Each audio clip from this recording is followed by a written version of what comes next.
अब हम administrative area में एंटर हो चुके हैं कि जहाँ पे हमने ये डिसाइड करना है कि कौन सा एडमिनिस्ट्रेटिव सेटअप जो है वो हमारे लिए कंड्यूसिव और फेवरेबल होगा, जो हमारी उस ऑर्गेनाइजेशन को जहाँ पे रेगुलरली कंटिन्यूस बेसिस पे इनोवेशन भी होना होंगी, जहाँ पे क्रिएटिविटी को प्रमोट किया जाता होगा, जहाँ पे नई नई टेक्नोलॉजी डेवलप हो रही होंगी।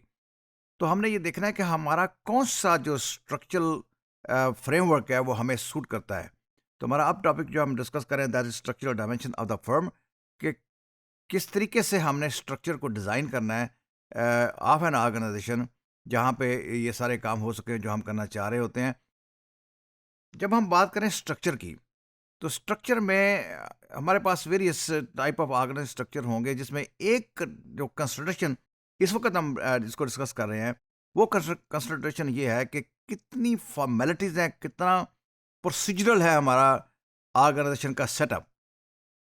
जैसे हम बात करते हैं ब्यूरोक्रेसी की।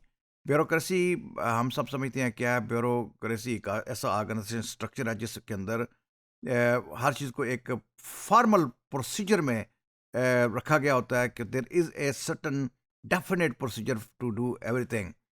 अगर तो हम किसी ऐसी ब्यूरोक्रेटिक वे ऑफ वर्किंग में हमारा स्ट्रक्चर है, तो उसमें क्रिएटिविटी रिलेटिवली कम होगी, क्योंकि जितनी फॉर्मेलिटीज़ ज़्यादा हो जाएंगी उतनी क्रिएटिविटी कम होती जाएगी। जैसे आप में से कुछ लोग जो गवर्नमेंट सेक्टर ऑर्गेनाइजेशन में काम कर रहे हैं या करेंगे जाके, we have to have some discussion on this topic कि गवर्नमेंट ऑर्गेनाइजेशन के अंदर जो चैलेंज होता है मैनेजमेंट के लिए वो क्या है कि हमें we have to make sure कि हर काम जो हो रहा है वो according to the defined procedure हो रहा है कि नहीं हो रहा। वाई के गवर्नमेंट के कामों में अगर आप प्रोसीजर से हट के एफिशिएंसी देने की के लिए अगर आप प्रोसीजर को ब्रेक करते हैं, तो that will be a crime, that will not be ignored. So बहुत स्ट्रिक्टली वहाँ फॉलो करना पड़ता है प्रोसीजर्स को।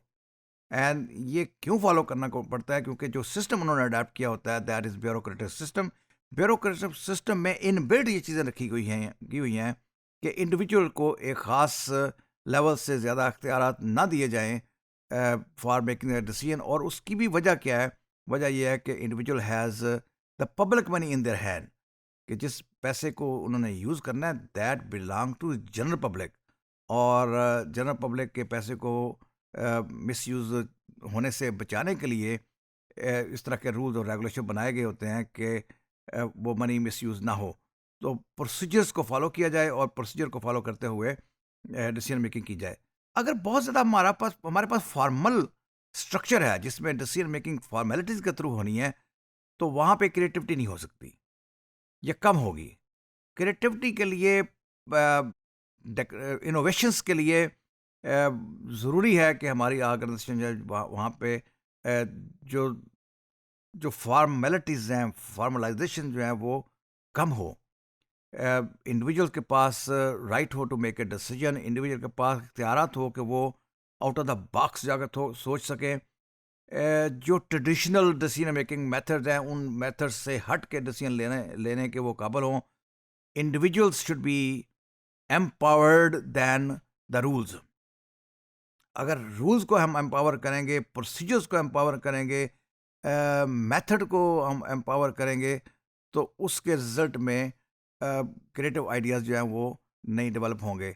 हमें इंडिविजुअल को एम्पावर करना होगा, और जितने इंडिविजुअल एम्पावर्ड ज़्यादा होगा उतना ही क्रिएटिविटी जो है वो ज़्यादा होती जाएगी।